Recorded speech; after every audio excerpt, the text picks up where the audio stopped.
Une immense foule, mais c'est de la qualité. C'est pas la quantité qui compte. Et puis, pour moi, c'est important comme événement parce que ce dont mon collègue va parler, c'est une de mes préoccupations.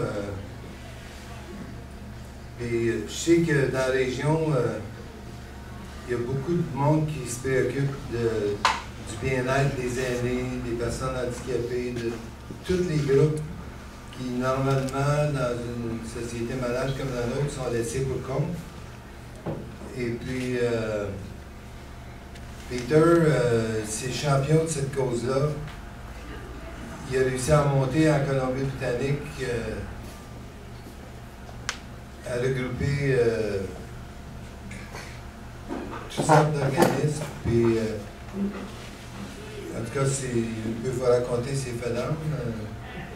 Et puis, c'est le chef de mon caucus. Et puis, moi, quand j'ai été élu, il y a du monde qui me disait « Ah, tu vas aller perdre ton temps à Ottawa avec les Anglais, mais lui, il s'appelle Pierre Junier, des fois. C'est un diplômé de l'UQAM. Et puis, vous allez trouver un petit accent de Chicoutimi, des fois, parce que c'est là qu'il a perfectionné son français. Et puis, Manon, c'est notre critique pour les personnes handicapées. Et puis, elle n'est pas handicapée dans la tête. Elle a une attitude toujours positive. Puis c'est une de nos députés qui travaille le plus fort. C'est comme un de mes modèles. Elle s'impose une charge de travail incroyable. Elle est toujours en déplacement. Elle va partout pour rencontrer toutes sortes de groupes. Et puis Peter, lui, je ne sais pas combien il a fait de kilomètres les dernières semaines, mais il en fait du chemin que je vais vous passer. Peter, il va être intéressant pour moi.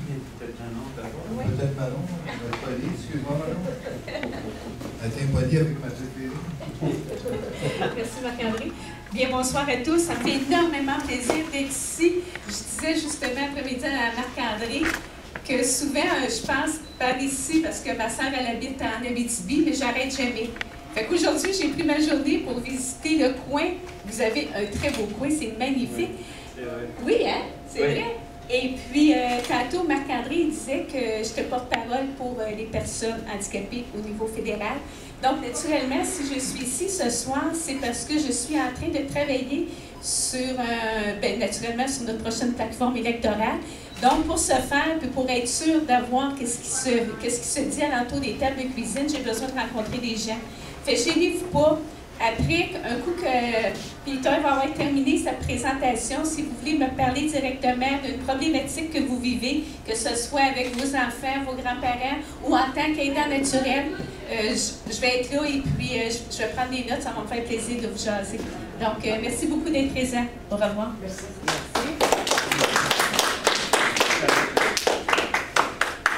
Je pense qu'il n'y a pas besoin d'un micro. Je pense que tout le monde m'entend. Oui, on entend bien. OK, super. Alors, je vais juste parler à haute voix. J'aimerais d'abord remercier Marc-André pour m'avoir invité ce soir. Puis, je voulais vous parler juste un peu de son travail à Ottawa. Il fait vraiment un travail énorme, extraordinaire. Marc-André, c'est un des gars qui est doué à la Chambre des communes. Il s'occupe de plusieurs dossiers différents, de l'environnement, le logement social, le logement abordable, aussi toutes les questions économiques. Alors, c'est un des sages au sein de notre caucus, même si c'est un nouveau député. Alors, il est vraiment un député extraordinaire, je dirais, une des étoiles montantes de notre parti.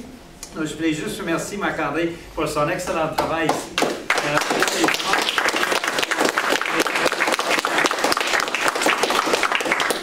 Comme Marc-André a mentionné, je viens de la Colombie-Britannique. J'ai posé cette question cet après-midi aussi, et je vais la faire une deuxième fois. Est-ce qu'il y a des gens qui ont déjà visité la Colombie-Britannique ici? Quelques personnes dans la salle? Est-ce qu'il y a des gens qui aimeraient aller en Colombie-Britannique? OK. Alors, c'est ça. On vous invite, mais il ne faut pas que tout le monde arrive au même temps parce que j'ai juste une chambre à coucher chez moi. Alors, il faut savoir à l'avance. Téléphoner avant de venir. Et peut-être avec cette présentation-là, vous allez avoir les moyens justement de faire ce voyage de rêve, même si c'est extraordinairement beau ici. C'est aussi beau en Colombie-Britannique.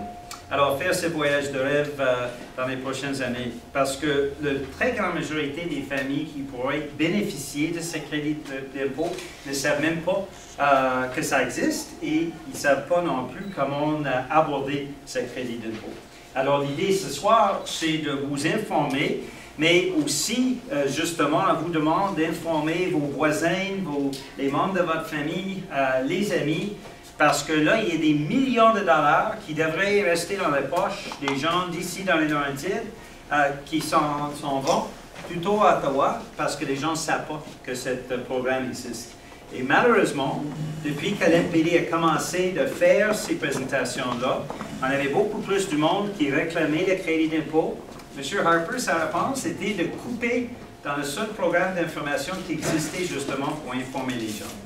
Alors, M. Harper ne veut pas que vous sachiez les informations que vous allez prendre ce soir. Et c'est la première fois dans les Laurentides qu'un député fédéral, justement, organise un tel genre de soirée. Alors, c'est très important de l'initiative de Marc-André, justement. Oui, merci beaucoup pour ça, c'est important. Alors, la présentation ce soir va être en 4 parties. Il va y avoir un peu des questions après chacune des parties. Et comme ça, je vais vous demander plutôt qu'attendre juste à la fin de la partie avant de poser des questions. OK? Ça va? Tout le monde est prêt? Est-ce que vous voulez qu'on ferme les lumières pour le PowerPoint? Il avait dit pas de questions. Pas besoin si les gens veulent prendre des notes, mais je vous conseille de prendre des tidbits, par exemple, au cours de la soirée, parce que là, il y a beaucoup d'informations. Vous avez besoin du sucre dans le cerveau. Alors, de prendre des tidbits de temps en temps, c'est vraiment un avantage. Puis, il y a du café aussi, puis du jus. Alors, tout le monde est prêt? Oui. OK, je commence avec mon ami Georges.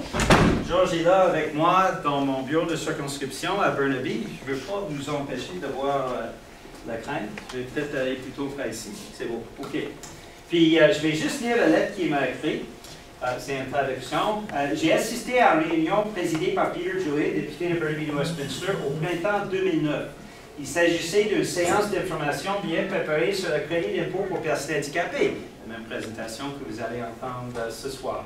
J'ai un handicap depuis 1960, mais j'ignorais l'existence de toute forme d'aide du gouvernement fédéral jusqu'à notre député tienne ses séances. Mon médecin a rempli le formulaire T2201, on va revenir à ça tout à l'heure, attestant que j'étais gravement handicapé et j'ai pu obtenir un crédit d'impôt rétroactif pour les 10 années précédentes qui s'est élevé à 13 012,52 $.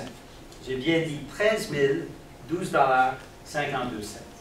Alors, c'est pour ça que c'est important qu'on en pense. La majorité des familles ne savent pas que ça existe et c'est rétroactif à la date, quand la personne est devenue handicapée, ou jusqu'à 10 ans en arrière.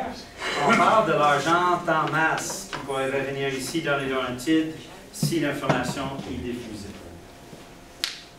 Merci. Mon Dieu, c'était bon. Vous avez lu dans mes pensées. C'est comme une symbiose. Alors, le crédit d'impôt pour personnes handicapées, c'est quoi? Mais là, on peut être en mesure de demander le crédit d'impôt pour personnes handicapées si un praticien qualifié atteste l'une des énoncés suivants, soit que vous êtes aveugle, c'est la première chose, ou que, deuxièmement, vous avez une déficience grave et prolongée de vos fonctions mentales et physiques qui limite de façon marquée votre capacité d'exécuter une activité courante de la vie quotidienne. Ou, ça peut être troisième raison, en raison de limitations considérables dans au moins 2 activités courantes de la vie quotidienne, l'effet cumulatif de ces limitations équivaut à être limité de façon marquée. Alors, soit d'être marqué dans une activité ou d'être limité de façon considérable dans 2 activités. Et la quatrième possibilité, c'est d'avoir besoin des soins thérapeutiques essentiels afin de maintenir une fonction vitale et vous y consacrer du temps. Alors, ça, c'est globalement des raisons qui pourraient faire en sorte qu'on soit qualifié. Maintenant, on va rentrer plus dans les détails. François. Q. On peut faire ça ensemble. OK. Alors, les activités courantes de vie quotidienne sont les suivantes. Ça, c'est les activités qui sont limitées par l'handicap. De parler, de se nourrir, d'entendre, de s'habiller, de marcher, des fonctions mentales nécessaires aux activités de la vie courante. Il y en a plusieurs. Parfois, les gens vont me demander, mais là, l'Alzheimer, la maladie Alzheimer, est-ce que ça qualifie comme fonction mentale nécessaire aux activités de la vie courante? Bien sûr que oui. La maladie Alzheimer peut faire partie de ces fonctions mentales nécessaires aux activités de la vie. Et évacuation, des fonctions intestinales ou vesticales. Dans le cas de mon ami Georges, qu'on a vu tout à l'heure, lui, c'était des fonctions vesticales qui faisaient en sorte qu'il était handicapé depuis 1960. Alors, limité de façon marquée, ça veut dire, même à l'aide d'appareils et de médicaments appropriés et en suivant une thérapie, une personne est toujours, ou presque toujours, incapable d'exécuter une ou plusieurs des activités courantes de vie quotidienne. Toujours, presque toujours, c'est équivaut à 90% à 100% des fois. Ça veut dire de performer ces activités de la vie quotidienne comme une personne sans handicap soit capable de le faire. Alors, ça, c'est la définition limitée de façon marquée. On parle de 90 à 100%. Bonsoir. Bonsoir. Limité de façon significative, ça veut dire avec votre vision ou votre capacité d'exécuter une activité courante de la vie quotidienne est toujours limitée considérablement. On parle de 60 à 70% des fois. Alors, d'être limité de façon considérable, c'est d'être... je prends un verre d'eau. Je ne quitte pas la salle. C'est très agréable. Je ne quitterai pas avant de terminer, mais j'ai besoin d'eau. Alors, ça veut dire, on prend un couple de critères, un couple de ces activités de vie courante, et 70 à 75% des fois, on est limité. Alors, encore une fois, on peut être vraiment limité dans une fonction ou limité considérablement dans une couple de fonctions pour qualifier pour le crédit d'impôt. Et les soins thérapeutiques essentiels, ça c'est le quatrième critère qu'on a vu tout à l'heure. C'est une thérapie qui maintient une fonction vitale. Ça peut être une thérapie des reins, une thérapie de poumon, par exemple. Mais afin d'être admissible, une personne doit consacrer du temps afin de suivre cette thérapie, soit au moins 3 fois par semaine pour une moyenne d'au moins 14 heures par semaine. 3 fois par semaine pour une moyenne d'au moins 14 heures par semaine. Alors le seuil est quand même assez élevé. Et prolongé. Une déficience est prolongée lorsqu'elle est d'une durée d'au moins 12 mois consécutifs. Parfois, les gens vont me demander, mais là, j'ai eu un accident d'auto il y a 6 mois. J'étais handicapé, j'ai suivi un cours de réhabilitation. 6 mois plus tard, ça va bien. Est-ce que je peux qualifier pour le crédit d'impôt? Non, malheureusement, parce qu'on parle de quelque chose d'une durée d'au moins 12 mois consécutifs. Ça veut dire que ça a commencé il y a 12 mois, ou ça veut dire que votre médecin est en train d'attester que ça va durer au moins 12 mois. Alors, 12 mois consécutifs, c'est le minimum pour qualifier pour le crédit d'impôt. Qui peut remplir le formulaire? Un médecin en titre pour toutes les déficiences, une optométriste pour la vue, un audiologiste pour lui, et mon épouse est audiologiste, alors elle fait souvent remplir ces formulaires-là. Un ergothérapeute pour marcher, se nourrir, s'habiller, un psychologue pour les fonctions mentales, un orthophoniste pour parler, un physiothérapeute pour marcher. Ça, c'est les genres de personnes qui peuvent, les professionnels, non, c'est bon, les praticiens qui peuvent attester à l'handicap. Alors, qu'est-ce que ça prend? C'est le formulaire T2201. Et ça, c'est le certificat pour le crédit d'impôt pour personnes handicapées. Les formulaires sont disponibles à partir du bureau et je pense Joseph a dit qu'il va envoyer ça demain à tout le monde qui se sont inscrits. Alors, si on a les noms et si vous voulez avoir une copie de ça, c'est vraiment le formulaire T2201 qui doit être signé par votre médecin. Alors, ça, c'est le formulaire de départ. Dans ce formulaire-là, vous allez voir un questionnaire d'auto-évaluation. Alors, vous avez la possibilité de regarder à travers les critères pour voir si vous qualifiez ou si le membre de votre famille qualifie pour ce crédit d'impôt. Ça, c'est la première étape. La deuxième étape, c'est de porter cette formulaire, le T2201, chez votre médecin familial ou votre praticien. Là, vous avez quand même un défi à relever. Parce que là, sur le dos, le médecin doit écrire son nom, son numéro de téléphone, son adresse, et il faut que tout soit écrit de façon légible. Ça, c'est pas toujours facile chez les médecins. La mienne, par exemple, il broche le point. Mais c'est important que ce soit légible. Alors, important que l'adresse s'y figure, que le numéro de téléphone est là, que le nom du médecin est capable de le lire, parce que Revenu Canada va faire quand même des vérifications. Alors, c'est important que tout soit bien écrit. Et là, on peut soumettre ce formulaire-là tout de suite, à un moment donné, tout de suite après que le médecin l'a signé. Il ne faut pas attendre. Et on peut aller justement, l'équipe de Marc-André Morin est très dynamique. Là, vous allez juste passer au bureau, si vous voulez, ou les deux bureaux, je pense. On a les deux bureaux, Mont-Laurier et Saint-Agathe. All right, OK. Ils sont des beaux bureaux, on parle de ça, puis très bon café. Ils servent bien ça aussi. Alors, vous pouvez aller là, puis eux autres, les employés peuvent envoyer pour vous le formulaire avec un autre formulaire qui ajuste les années passées des impôts. On va y parler tout à l'heure.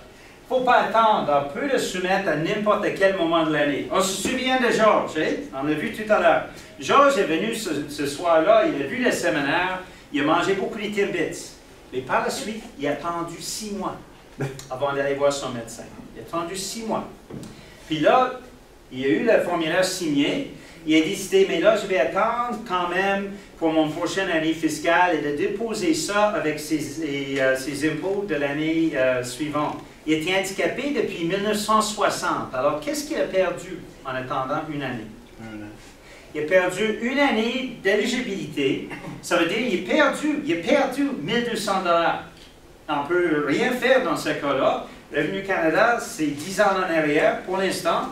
Tant et aussi longtemps que ce gouvernement est là, c'est strictement 10 ans, même s'il était handicapé depuis plus longtemps. Alors, il ne faut pas attendre, il faut soumettre le formulaire parce qu'on ne veut pas, si on a quand même un handicap depuis longtemps, on ne veut pas perdre une année d'éligibilité et on ne veut pas donner 1 200 $ à M. Harper. N'est-ce pas? On est tous d'accord là-dessus? Oui. On prend l'argent nous-mêmes. Merci. Alors, si le certificat est refusé, il faut vérifier l'explication du refus de votre demande. Ça peut être juste une signature qui manque du médecin. Ça peut être le fait que c'est mal écrit. Ça arrive toujours. On peut toujours envoyer d'autres renseignements à l'unité du crédit d'impôt pour personnes handicapées de votre centre fiscal pour avoir un nouvel examen. Et vous avez bien sûr le droit de vous opposer à la décision. Moi, je vous suggère de passer chez Marc-André Morin, justement, parce que son équipe est dynamique. Et comme ça, ils vont déjà être au courant de votre dossier. Revenu Canada repousse souvent des formulaires, puis ça prend un député fort et une équipe fort, comme Marc-André Morin a justement, pour faire en sorte que vos intérêts sont avancés. Alors, c'est pour ça que ce sera mieux de commencer dès le départ d'impliquer votre député dans le processus pour que ce soit plus facile pour l'équipe d'intervenir par la suite. Maintenant, les années antérieures, les déclarations de revenus précédentes peuvent être redressées afin d'inclure pour un montant pour les personnes handicapées. Comme j'ai mentionné tout à l'heure, c'est rétroactif jusqu'à 10 ans en arrière ou jusqu'à la date où la personne est devenue handicapée. Si la personne est handicapée depuis 5 ans, on peut aller 5 ans en arrière. Si la personne est handicapée depuis 15 ans, on peut juste aller 10 ans en arrière. Alors, pour le faire, il faut remplir le formulaire T1 ADJ, demande de redressement de T1. Là, il y a des copies, je crois, au bureau. Oui, alors il y a des copies aux deux bureaux. Et là, au même temps que vous apportez votre T2201, les employés qui sont super gentils peuvent vous donner la demande de redressement, vous signez, tout est envoyé, puis là, on commence le processus de vous obtenir de l'argent. Alors, c'est une autre raison pour laquelle je pense que c'est mieux de passer chez votre député. Pour les années futures, vous n'avez pas besoin d'un nouveau formulaire si votre médecin dit que l'handicap est permanent. D'habitude, vous n'avez pas à remplir un autre formulaire chaque année. C'est beau, ça va jusqu'à l'avenir. Alors, comme ça, vous n'avez pas à vous inquiéter à chaque année. C'est seulement requis si l'Agence de revenus du Canada revient vous demander dans les années futures. Et d'habitude, quand vous avez un fort député impliqué dans votre processus, ça n'arrive pas souvent. Maintenant que vous ne payez pas les impôts, parce qu'on parle quand même d'un crédit d'impôt non remboursable, mettons que vous n'avez pas de revenus, ou le personne handicapé n'a pas de revenus et ne paye pas des impôts, on peut quand même transférer le montant, une totalité du montant à votre époux ou votre conjointe qui peut demander cette montante inutilisée comme montant transféré de votre époux ou conjoint de fait. Alors là, on peut le transférer entre les conjoints. Ça, c'est important aussi parce que là, ça veut dire que beaucoup de membres ne savent pas qu'ils peuvent le transférer, qu'ils pourraient obtenir des remboursements rétroactifs. Et on peut aussi le transférer à une autre personne de soutien qui peut être en mesure de demander ce montant-là. Mais il faut dire quand même, Revenu Canada est très exigeant si on ne parle pas des gens qui vivent sur le même toit, dans la même maison. À l'intérieur de la même maison, on peut le transférer assez facilement parce que la personne de soutien est déjà prouvée. Mais si c'est à l'extérieur, d'habitude, Revenu Canada va le rester. Parce que, sauf si c'est super bien documenté, d'habitude, Revenu Canada est sceptique que cette personne soit une personne de soutien. Alors, ça veut dire que sur le même toit, entre la même famille, on peut quand même transférer cette montante et là, c'est rétroactif. Alors, ça peut être très avantageux pour une famille. Alors, la chose importante à retenir, c'est qu'on peut aller rétroactivement jusqu'en arrière, des années en arrière, jusqu'à la date de handicap ou jusqu'à 10 ans en arrière. On peut le transférer entre les conjointes, on peut le transférer entre les membres, les mêmes membres d'une famille. Alors, ça peut être de l'argent pour une famille et c'est pour ça qu'on voulait vous en parler ce soir. Alors, ça conclut la première partie, les 4 parties de ce soir. Est-ce qu'il y a des questions? Est-ce que les gens ont des questions?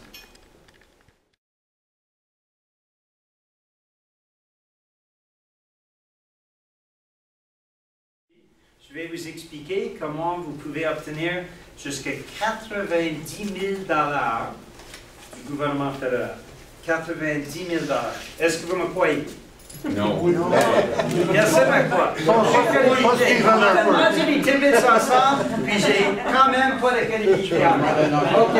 Et je vais vous expliquer. Le régime enregistré d'épargne invalidité. Maintenant, il faut qualifier pour le crédit d'impôt pour personnes handicapées avant que vous puissiez accéder au régime enregistré. Alors, le porte d'entrée, c'est le T2201. Le fameux formulaire que votre médecin va signer. OK? Première étape.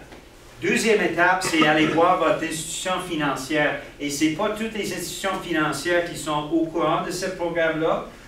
Maintenant, ici, il y a une Caisse populaire en ville, ici, puis il y a des banques aussi. Allez magasiner, allez voir les caisses populaires d'abord, les banques, allez demander s'ils sont au courant du programme. Parce qu'une institution financière qui est expert dans le programme va vous aider beaucoup. Et une institution financière qui n'est pas au courant du programme ne va pas vous aider. Alors, je vous suggère fortement quand même de magasiner avant d'ouvrir le compte. Et dans le cas d'un enfant, ça peut être un très grand avantage d'avoir une bonne institution financière là-dessus. C'est un régime d'épargne visant à aider à assurer la sécurité financière à long terme d'une personne qui a droit au crédit d'impôt pour une personne handicapée. Maintenant, les cotisations, l'argent que les familles mettent dans ce régime-là, ne sont pas déductibles d'impôt et le trait de ces cotisations n'est pas calculé comme un revenu. Alors, pour l'instant, c'est après les impôts, on va mettre l'argent, puis quand on le retire, ce n'est pas calculé. Les cotisations peuvent être faites jusqu'à l'année où le bénéficiaire, la personne handicapée, atteint l'âge de 49 ans. Maintenant, il n'y a pas de limite annuelle de cotisation, mais la limite à vie globale pour un bénéficiaire, autrement dit, l'argent à vie que la famille peut mettre dans le compte est de 200 000 $. OK, c'est quoi l'avantage pour nous, notre famille? C'est la famille qui a mis l'argent. Rien là, pas grand-chose. Ah, mais il y a quand même un aspect intéressant, et François va vous montrer dans la prochaine diapositive. Il existe 2 programmes fédéraux conçus pour compléter les sommes versées au régime enregistré. Les subventions canadiennes pour l'épargne invalidité et les bons canadiens pour l'épargne invalidité. Alors, ça, c'est l'argent qui est ajouté par le fédéral aux cotisations de la famille. D'abord, la subvention canadienne pour l'épargne invalidité. Le gouvernement va payer une subvention de 100%, ou 200%, ou 300% selon le revenu familial du bénéficiaire et son niveau de cotisation. Alors, la famille met 1 000 $, dépendant du revenu familial du bénéficiaire. Le fédéral va matcher 1 000 $ ou va mettre 2 000 $ ou même 3 000 $. Ouh, ça commence à être un avantage. Pourtant, le régime enregistré ne peut pas recevoir plus que 3 500 $ en subvention pour chaque année sur une période de 20 ans. Alors, ça fait 3 500 $ sur 20 ans, 70 000 $ qui pourraient être donnés au cours de la vie du bénéficiaire. Maintenant, ça c'est un détail important, une subvention peut être versée jusqu'à l'année où le bénéficiaire atteint l'âge de 49 ans. Alors, pour un jeune enfant, un adolescent, un jeune adulte, puisque c'est une période de 20 ans, c'est mieux de commencer tôt parce que là, on peut maximiser les bénéfices pendant la période de 20 ans. Alors, à 49 ans, on ne peut plus recevoir les subventions. Alors, à partir de 20-25 ans, on peut maximiser les bénéfices. Maintenant, une personne m'a demandé à Drummondville l'autre jour, mais là, j'ai 45 ans, est-ce que c'est un avantage pour moi? Mais oui, parce que même à 45 ans, on peut recevoir cette subvention-là et aussi, c'est rétroactif. Ça peut aller jusqu'à la date de l'handicap. Alors, une bonne institution financière va faire le suivi pour que l'argent des années passées rentre dans le compte aussi.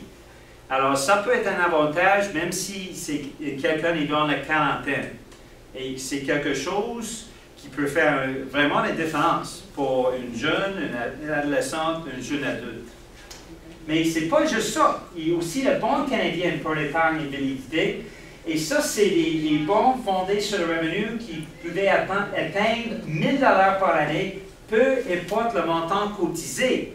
Alors, je viens de vous dire, 1 000 $ de famille, ça peut, pour la subvention, donner 1 000, 2 000, 3 000 $ de subvention. Mais là, même si la famille ne peut rien cotiser, pour quelqu'un de bas revenu, il peut recevoir 1 000 $ par année. Encore sur une période de 20 ans, ça fait 1 000 fois 20 ans, 20 000 $. Là encore, c'est la même condition.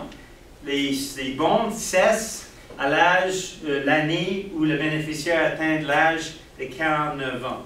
Alors, 20 000 $, 70 000 $, ça fait 90 000 $ du fédéral. Est-ce que vous me croyez maintenant qu'on peut aller chercher jusqu'à 90 000 $ du fédéral? Alors, je resterai ma crédibilité. Merci beaucoup. Malheureusement, le gouvernement donne et le gouvernement reprend. Puis on va revenir à ça tout à l'heure. Qui peut établir un régime enregistré? Un bénéficiaire peut établir le régime et devenir titulaire. Mais si le bénéficiaire est mineur, par exemple, la personne qui peut le faire, c'est un parent légal du bénéficiaire un tuteur ou une personne légalement autorisée à agir au nom du bénéficiaire, ou un ministère, un organisme ou un établissement public qui est légalement autorisé à agir au nom du bénéficiaire. Voilà. Là, c'est un régime d'épargne à long terme. Alors, voici qu'est-ce que le fédéral fait. Il donne les 90 000 $. Et là, ils disent que dès qu'une retraite est effectuée dans un régime enregistré, toutes les subventions et tous les bons qui ont été versés au régime enregistré au cours des 10 années précédentes de retraite doivent être remboursés au gouvernement. Alors, quand on parle de l'importance de ce régime-là, il faut vraiment penser à un horizon financier de 30 ans.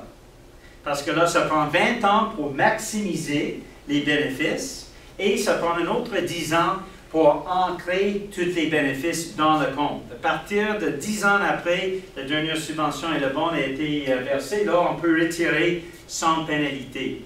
Alors, on parle vraiment d'une période de 30 ans qui est importante. Et ça, c'est pour la stabilité financière d'un enfant, un adolescent, un jeune adulte handicapé, là, ça peut faire toute la différence parce qu'on a aussi des revenus de placement qui s'ajoutent en plus.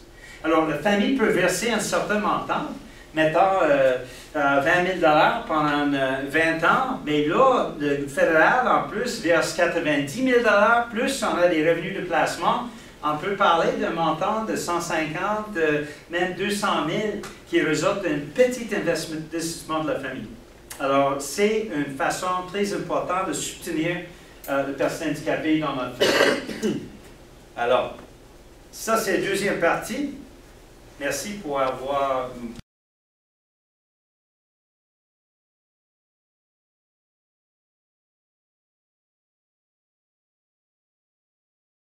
Troisième partie. Tout le monde est prêt? Oui. Et là, on s'avance vers la quatrième partie. La quatrième partie est la plus exigeante. Alors, je vous conseille fortement de prendre des Timbits en préparation pour ça. Ça stimule au niveau du sucre pour bien apprendre. Alors, quatrième partie est exigeante, c'est sûr. Troisième partie n'est pas aussi exigeante que ça. C'est les frais médicaux. Là, la raison pour laquelle j'en parle, c'est parce qu'il y a des choses qui se trouvent dans les frais médicaux que les gens ne savent pas nécessairement.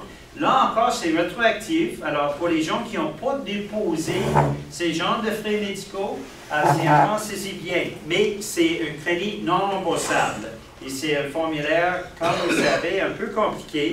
Alors, il faut voir les possibilités des choses qu'on peut avancer pour se mettre comme frais médicaux. Les frais médicaux peuvent comprendre ce qui suit, les paiements versés à un médecin, à un dentiste, à un infirmier ou à certains d'autres professionnels de la santé, ou bien sûr à un hôpital public ou privé, des médicaments sur ordonnance, des paiements pour les membres artificiels, des fauteuils roulants, des béquilles, des appareils auditifs, des lunettes prescrites ou des verres de contact, des prothèses, des stimulateurs cardiaques et certains dispositifs médicaux prescrits.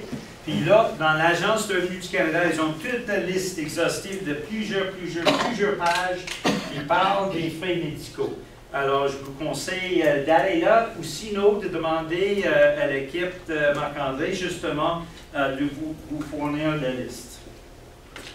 Mais aussi, ça c'est moins bien connu, pour une fourgonnette adaptée afin de transporter une personne handicapée, on peut demander 20% des frais jusqu'à une concurrence de 5 000 $.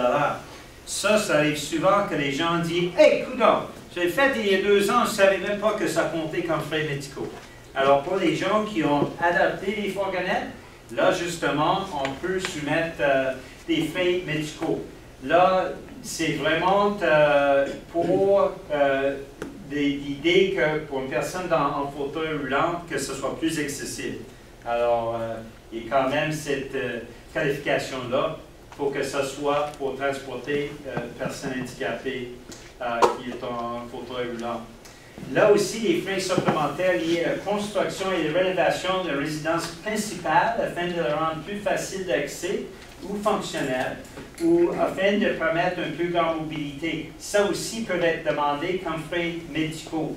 Ce n'est pas une rénovation qui augmente la valeur de la maison, c'est vraiment une rénovation qui fait en sorte que la maison est plus accessible. Il faut garder des reçus, bien sûr. Mais là aussi, souvent, quand je fais des présentations, les gens disent « Hey, j'ai fait ça l'année passée. » Alors, gardez les reçus, parce que ça peut compter comme frais médicaux. C'est vite, c'est très vite. Merci, François. Là aussi, pour les gens qui doivent déménager pour avoir un logement plus accessible ou qui permettent aux gens de se déplacer plus facilement, là, on peut mettre comme frais médicaux les frais de déménagement jusqu'à concurrence de 2000 $. Ça, c'est important aussi. Là encore, souvent, j'ai des gens qui disent « Ah, j'ai déménagé il y a 3 ans, je ne savais même pas. » Alors, ça, c'est toutes les choses qui vont dans le rubrique des frais médicaux.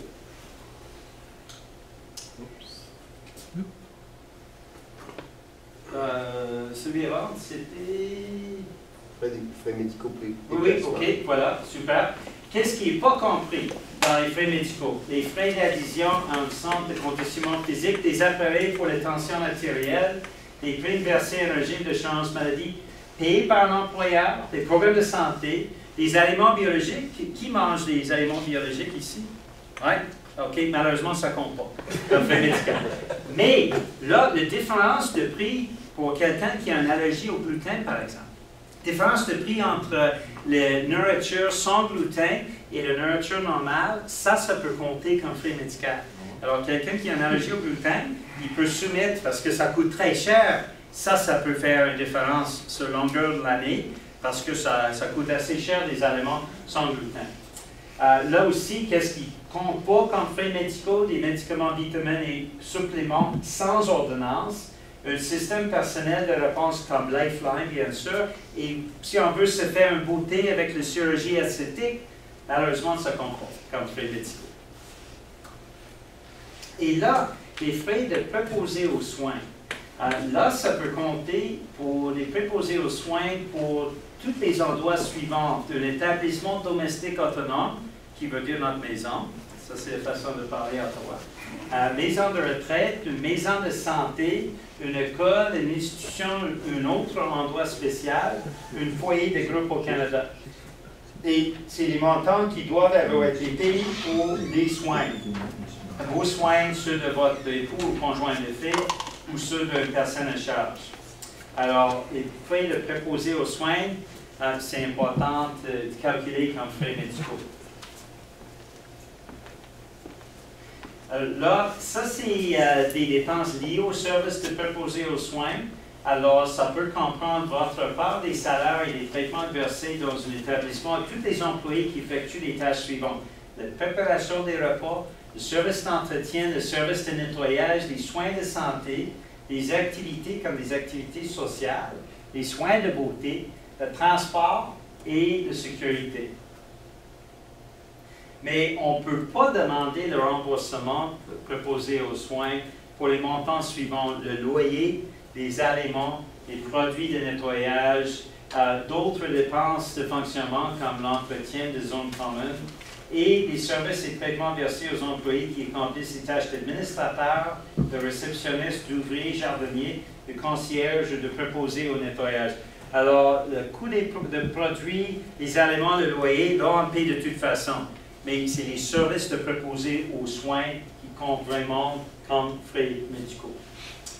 Alors, bien sûr, quand vous êtes chez vous, on peut demander les coûts des services de préposés aux soins, mais si quelqu'un s'en va en vacances, par exemple, là, on ne peut pas demander des frais de préposés aux soins comme frais médicaux si on n'est pas là, si on est à l'extérieur du pays, par exemple. Et là aussi, on a transport et déplacement. Ça, c'est très valable pour ici parce que je suis certain qu'il y a beaucoup de services médicaux qui ne sont pas disponibles en région. Vous êtes obligé peut-être d'aller à Saint-Agathe, 40 km d'ici, ou même plus loin. Alors, si vous devez vous rendre à distance de 40 km pour obtenir des soins médicaux, on peut demander les coûts de transport public ou, si les transports publics ne sont pas facilement accessibles, des frais d'utilisation des véhicules payés. S'il faut se rendre plus loin, comme à Montréal par exemple, vous devez vous rendre à distance de plus de 80 km à aller simple, on peut demander les frais de transport, l'hébergement, les repas et le stationnement. Alors, pour Montréal, on peut demander tous ces frais-là comme frais médicaux. Maintenant, il y a quand même des conditions. Pour avoir ça comme frais médicaux, il faut que les soins médicaux sensiblement équivalents ne sont pas disponibles près de votre domicile. Donc, ça, c'est le premier critère. Il faut aussi que vous avez emprunté un itinéraire raisonnablement direct. Alors, Rivière-Rouge, Vancouver, Montréal ne sera pas considéré comme un itinéraire qui est raisonnablement direct. Bien sûr aussi, il est raisonnable pour vous de vous déplacer à cet endroit afin de recevoir les services médicaux. J'ai été à Drummondville il y a quelques mois, et là, il y a une liste d'attente à Drummondville qui fait en sorte que les gens soient obligés de se déplacer à Thetford Mines. Alors, Revenu Canada est quand même assez bon là-dessus. Quand, à cause des listes d'attente, quelqu'un est obligé à se déplacer plus loin, comme par exemple la liste d'attente à Rivière-Rouge aux cliniques fait en sorte qu'on soit obligé d'aller plus loin, d'habitude, ce n'est pas un problème. S'il est raisonnable que vous soyez obligé de vous déplacer, vous pouvez compter ces frais de transport comme frais médicaux. Pour les frais médicaux de transport et déplacement, vous avez une méthode simplifiée. Là, il y a un taux fixe du gouvernement fédéral. Si vous êtes en train, suivant ce soir, de réviser vos rapports d'impôts depuis quelques années, on peut quand même, avec l'équipe dynamique de Marc-André Morin, vous obtenir les taux fixes des années passées. Parce que nous, on les reçoit au bureau des députés chaque quelques mois, puis on peut aller plusieurs années en arrière. Sinon, l'autre possibilité, c'est de garder toutes les reçus. Mais honnêtement, avec le taux fixe, je pense que c'est un meilleur deal pour vous si vous déplacez en région. Alors, ça, c'est les frais médicaux. On peut comprendre aussi, ça peut inclure des frais de déménagement, des frais de changement ou d'addition à notre maison pour le rendre plus accessible, aussi l'achat d'une auto et moins d'être au courant de l'ensemble des autres services et crédits d'impôt qui existent. Alors, c'est juste un départ. Si vous voulez avoir plus d'informations, encore une fois, c'est l'équipe de Marc-André Morin qui pourra vous aider. OK? Alors, on va faire cette survol. Et là, après, si des gens veulent nous rencontrer de façon individuelle, on peut parler de leur cas individuel. OK? Ça va? Vous êtes prêts? Oui. Ah oui, je vois ça. Équipe dynamique. Excusez-moi. Ben, l'autre, c'était parler encore des aides naturelles. Oui, mais ça, c'est la première chose. Là, si on peut retirer une autre. Non. Voilà. Alors, première chose, le montant pour aidant naturel. Ça, c'est le montant qui peut être demandé si vous avez tenu un logement où vous ou votre personne à charge résidiez. Une personne à charge peut être votre enfant ou petit-enfant ou ceux de votre époux ou de votre conjoint. Mais ça peut être aussi un de vos frères, une sœur, un oncle, une tante, un neveu, une nièce, des parents ou des grands-parents, y compris ceux de votre époux ou conjoint de fait, qui résident au Canada. Alors ça, c'est un montant important. Et le montant pour aidant naturel, c'est pour une personne à charge qui satisfait aussi des exigences suivantes, avoir au moins 18 ans au moment où elle habitait avec vous, et d'avoir été à votre charge en raison d'une déficience mentale ou physique, ou si la personne est votre parent ou grand-parent, ou celui de votre époux ou conjoint de fait, elle doit avoir au moins 65 ans. Alors ça, c'est la première. Donc, on va continuer. Autres crédits et prestations. Deuxièmement, les déductions pour produits et services de soutien aux personnes handicapées. Là, ça, c'est pour les services de préposés aux soins qui sert les personnes handicapées à fréquenter un établissement d'enseignement ou de recevoir un revenu d'emploi ou d'une subvention de recherche. Alors, pour quelqu'un qui est en train de se faire éduquer, de travailler, ils ont des frais de préposés aux soins qui sont traités différemment que les frais de préposés qui font partie du frais médicaux. Alors, il faut bien les séparer. Les frais de préposés à la maison, les crédits qu'on reçoit sont moins généreux que cette déduction pour produits et services de soutien. Alors, on ne peut pas demander les frais aux deux places. Il faut bien les séparer pour rentabiliser cette déduction pour produits et services de soutien aux personnes handicapées. Troisièmement, ça c'est la première des suppléments remboursables. Et c'est un supplément remboursable qui sont pour les gens qui ont beaucoup des frais médicaux et un revenu d'emploi qui est plus bas. Alors, des frais médicaux élevés, des revenus de travail bas. Là, on pourrait avoir droit à ce supplément si on a ce revenu d'emploi, une déduction pour frais médicaux et bien sûr qu'on est résident du Canada. Le crédit est fondé sur le revenu. Alors ça peut être intéressant. Puis c'est peu importe si quelqu'un a payé des impôts ou non, le supplément remboursable. Alors c'est quelque chose qui est intéressant pour les gens dans le milieu de travail qui ont beaucoup des frais médicaux. Là aussi, on a des montants pour une personne à charge admissible de moins de 18 ans et montants pour personnes à charge âgées de 18 ans ou plus, dans les deux cas, ayant une déficience. Maintenant, dans les deux cas, ça ne prend pas le T2201, mais ça prend juste une aide du docteur. Mais je vous suggère fortement d'aller avec le certificat de crédit d'impôt pour les personnes handicapées parce que vous serez obligé de visiter le docteur quand même. Et là, tout ce que ça vous donne, l'aide du docteur, c'est d'utiliser ces deux montants-là seuls.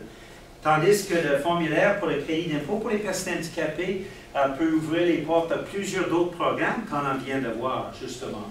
Alors, sauf si vous êtes absolument certain que vous avez juste droit à ce montant et rien d'autre, je vous suggère d'aller avec le certificat d'impôt pour les personnes handicapées quand même. On a aussi les frais de garde d'enfants. Là, quand on demande le montant de personnes handicapées, on peut utiliser aussi le frais de garde d'enfants, qui est la ligne 214. Là, ça, c'est des montants qui appliquent à tout le monde, y compris les personnes handicapées. Le montant pour les conditions physiques des enfants, le montant pour les activités artistiques des enfants, les frais de scolarité et le montant relatif aux études et montant pour manuel. Ça applique à tout le monde, mais il faut se rappeler ici aussi. D'autres choses remboursables, un autre crédit remboursable, ça veut dire, même si on ne paie pas des impôts, on peut potentiellement accéder à cette montant-là. C'est la prestation fiscale pour le revenu de travail. Et ça, c'est un supplément pour les personnes handicapées. Alors, pour quelqu'un qui travaille, ça peut être avantageux. Personnes handicapées, bien sûr, ça prend le certificat d'impôt pour les personnes handicapées. Et on a la prestation pour enfants handicapés qui fait partie de la prestation fiscale canadienne pour enfants, pour un enfant de moins de 18 ans qui était admissible au montant pour personnes handicapées. Alors ça, c'est un pensez-y bien si vous ne recevez pas déjà cette montant-là. On a aussi, pour les personnes handicapées, le droit d'utiliser le montant pour l'achat d'une habitation. Ça, c'est d'habitude juste les acheteurs d'une première maison. On connaît ce programme-là. Mais si on fait l'acquisition, justement pour une personne handicapée, pour rendre leur vie plus accessible ou un endroit mieux adapté à ses besoins, on peut accéder à ce montant pour l'achat d'une habitation. Et aussi, le régime d'accession de la propriété, le fameux RAP. Maintenant, on retire l'argent de RIER, c'est un prêt qu'on fait nous-mêmes, mais d'habitude, c'est seulement des premiers acheteurs de maison qui peuvent accéder à ce programme-là.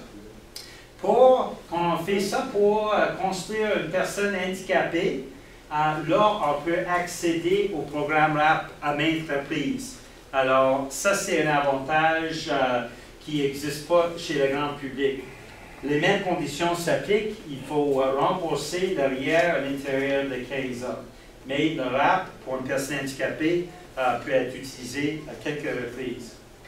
On a aussi le remboursement de la taxe d'assises fédérale sur l'essence. Et ça prend le formulaire XE8, le programme de remboursement de la taxe d'assises fédérale sur l'essence. Maintenant, c'est moins qu'un cent de litre.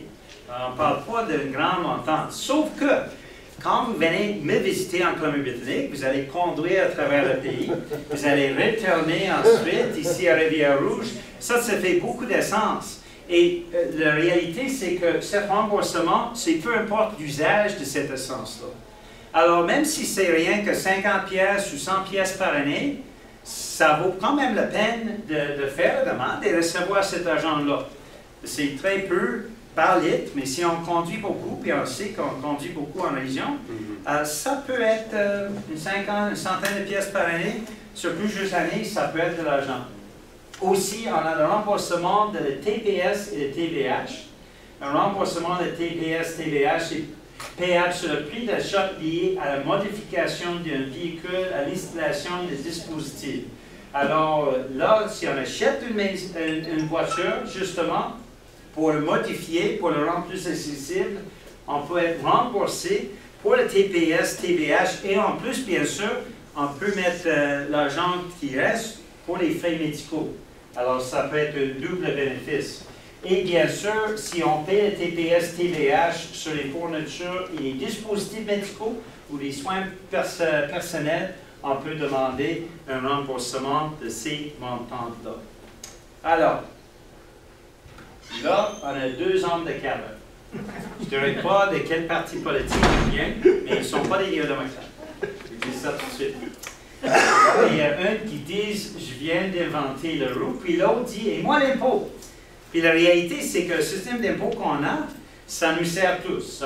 On paye des impôts, on a dans la société des infrastructures, des services qui nous bénéficient tous. Mais qu'est-ce qu'on veut au NPD, c'est qu'on ne paye pas une scène de trop.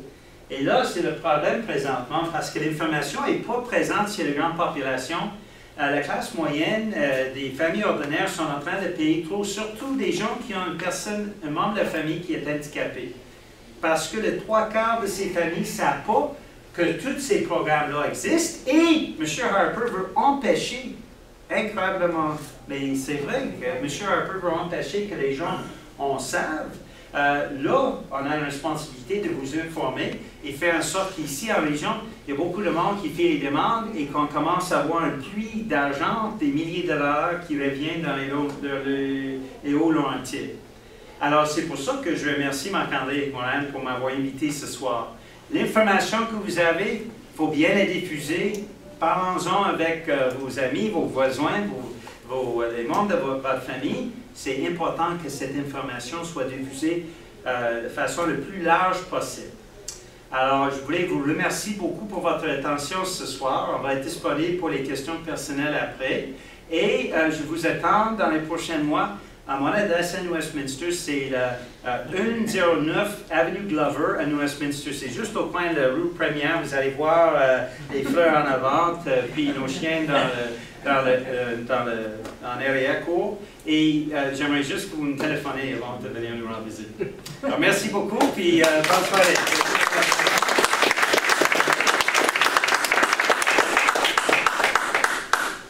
Merci, Peter, parce que j'en ai appris beaucoup. C'est là qu'on voit qu'est-ce que c'est un député du NPD qui travaille fort.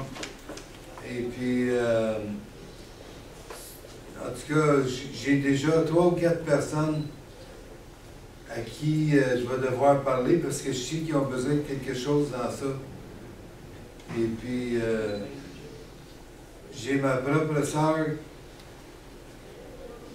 qui a un enfant qui a un problème de santé mentale. Et puis, elle travaille très, très, très dur pour la supporter depuis des années. Et puis, elle s'inquiète pour plus tard. Puis là, dans ça, il y a...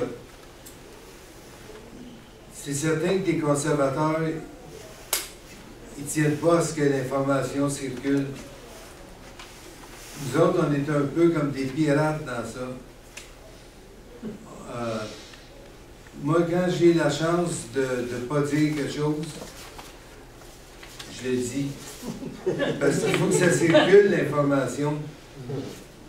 Sans ça, tout reste caché, puis il y a des gens qui se font voler.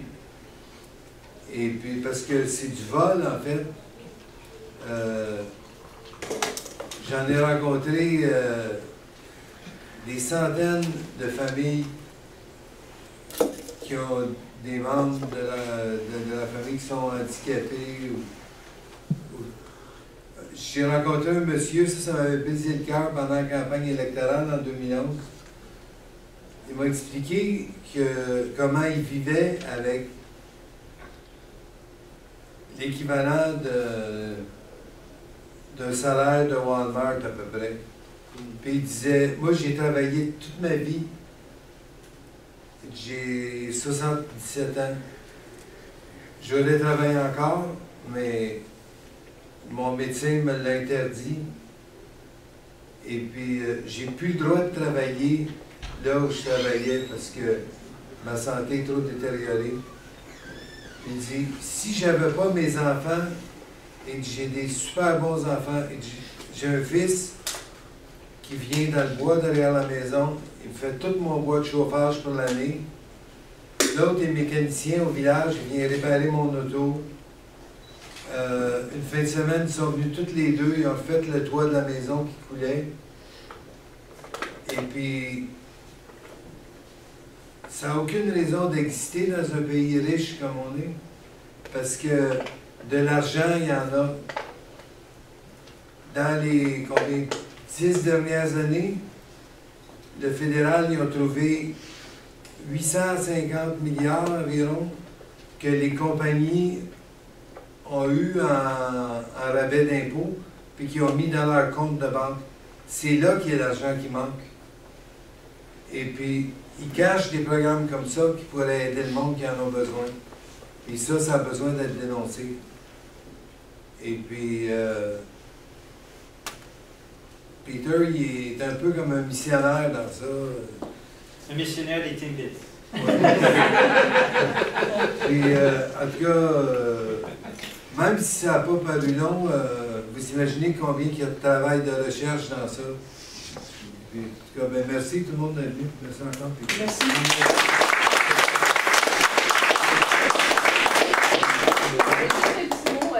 Très rapide, parce que tantôt, quand j'ai pris la parole, j'ai oublié de remercier Marc-André de m'avoir invité ce soir, parce que c'est comme ça que moi, ça me permet de rencontrer des gens.